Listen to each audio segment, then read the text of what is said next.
Good morning everyone, my name is Shweta. आज हम chapter 17 करेंगे negotiable instruments. Some important points of negotiable instrument. NI का मतलब है negotiable instruments. Negotiable instrument act India में 1881 में आया था and came into force 1 March 1882। ये एक्ट होल इंडिया में माना जाता है, जम्मू कश्मीर को छोड़कर। पहले भी नेगोशिएबल इंस्ट्रूमेंट एक्ट था, बट वो इंग्लिश एक्ट था। बट इंडिया ने कुछ उसमें मॉडिफिकेशन किए और उसके बाद इस रूल को लागू किया। अब हम देखते हैं नेगोशिएबल इंस्ट्रूमेंट का मतलब क्या है। Negotiable instrument has two word, first is negotiable and second is instrument. Negotiable का मतलब होता है एनीथिंग विच इज़ ट्रांसफरेबल और इंस्ट्रूमेंट का मतलब होता है anything which is written. So thus we can say negotiable instrument is a written document which create a right in favor of any person and which is transferred by delivery, और जिसको कि deliver किया जा सके delivery के through. Negotiable instrument को समझने के लिए हम एक एग्जांपल ले लेते हैं। फॉर एग्जांपल, एक चेक है ABC, इसमें पर्सन्स हैं।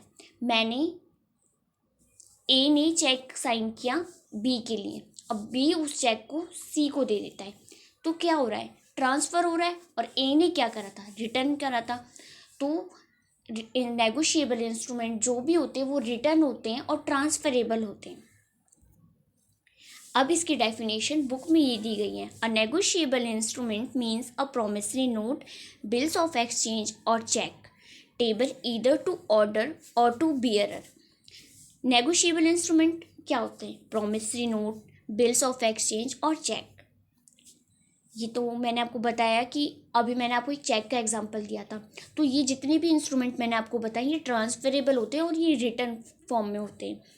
अब इसमें एक टर्म आई, ऑर्डर और बियरर। ऑर्डर का मतलब होता है जैसे मैंने आपको चेक दिया है, ऑर्डर वाला अगर चेक है तो उसमें पर्टिकुलर पर्सन का नेम होता है।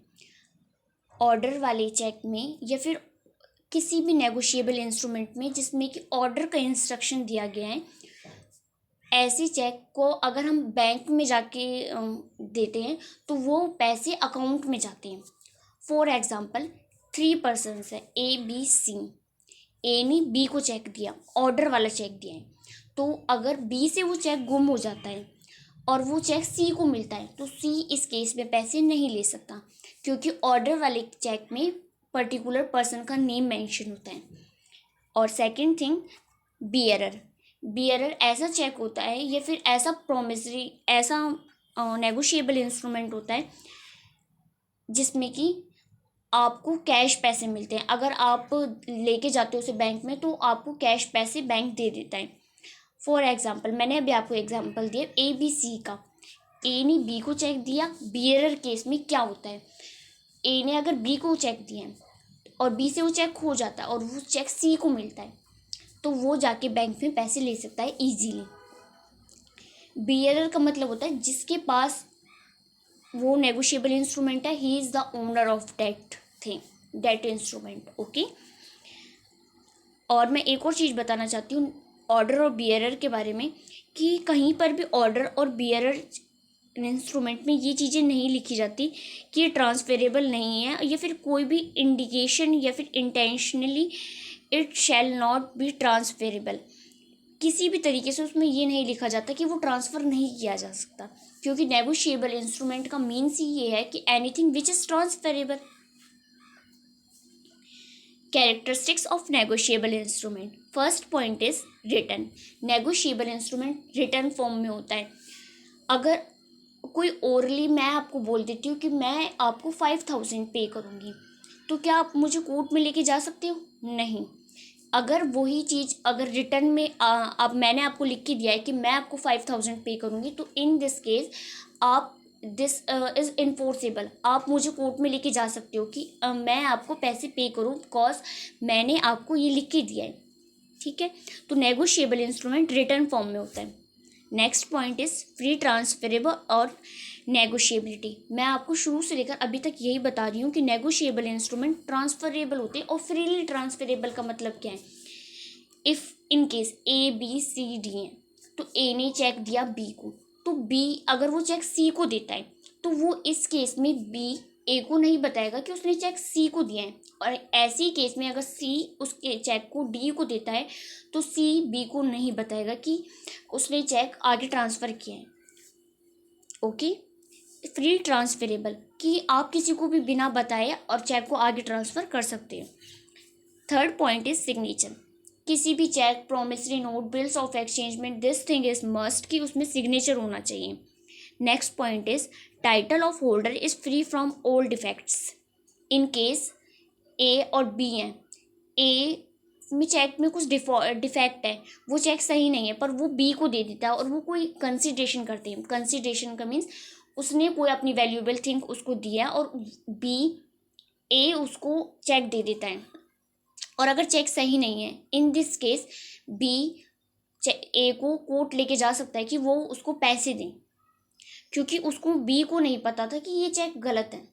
ओके, फिर राइट टू स्वी हिज ओन नेम। स्वी का मतलब होता है केस करना, तो इस केस में वो ए के ऊपर केस कर सकता है कि उसने तो उससे कोई वैल्यूएबल थिंग ले ली, कोई कंसिडरेशन कर लिया, बट उसने उसके बदले में मनी पे नहीं करी। Next point is payment in money. अगर हम इंडिया में रहते हैं तो इंडिया की करेंसी क्या है, रुपीज़, तो अगर कोई भी कंसिडरेशन होता है तो उसकी payment only in money terms होनी चाहिए। कोई भी अदर डॉलर या फिर कोई भी अदर करेंसी में इंडिया में कंसिडरेशन नहीं किया जाएगा। No notice of transfer. मैंने आपको पहले ही सेकंड पॉइंट में बता दिया कि कोई भी नोटिस नहीं देना पड़ता कि मैं आपका चेक ट्रांसफ़र कर रहा हूँ। Next point is presumption. Presumption का मतलब है कि ये चीज़ें तो प्रिज्यूम कर ली जाती है कि कोई नेगोशिएबल इंस्ट्रूमेंट बना रहा है तो उसने ये चीज़ें उसमें लिख ली होंगी। For example stamp, time of transfer, date, time, consideration, ये सारी चीज़ें ऐसी मान ली जाती हैं कि ये सारी चीज़ें तो हुई ही होंगी। प्रिजम्पशन में ये सब कुछ मान लिया जाता है कि उसमें सिग्नेचर तो होंगे ही, डेट भी मेंशन होगी। कंसिडरेशन का मतलब इसमें ये है कि उसने कोई लीगल वैल्यूएबल थिंग दी होगी अपनी, इसी बदले में वो उसे नेगोशिएबल इंस्ट्रूमेंट साइन कर रहा है। Next point is the sum payment must be certain. जो भी अमाउंट पे कर रहा है वो सर्टेन अमाउंट होना चाहिए, वो अमाउंट मेंशन होना चाहिए। For example I have to give you 5000 rupees, तो मैं 5000 मेंशन करूँगी। अगर मैं आपको चेक दे रही हूँ, प्रॉमिसरी नोट दे रही हूँ, तो मैं ये थिंग मेंशन करूँगी कि मेरे को आपको 5000 रुपीज़ देने। Certain amount must be mention in the negotiable instruments. Next point is the maker must be a certain person. जो कि चेक बना रहा है, प्रॉमिसरी नोट बना रहा है, बिल्स ऑफ एक्सचेंज बना रहा है, वो एग्जिस्टिंग पर्सन होना चाहिए, वो एग्जिस्ट होना चाहिए वर्ल्ड में। नेक्स्ट पॉइंट इज द पेई must be a certain person. जो पेई है, जिसके लिए वो चेक या फिर नेगोशिएबल इंस्ट्रूमेंट बना रहा है, वो भी एक सर्टेन पर्सन होना चाहिए। Okay, thank you.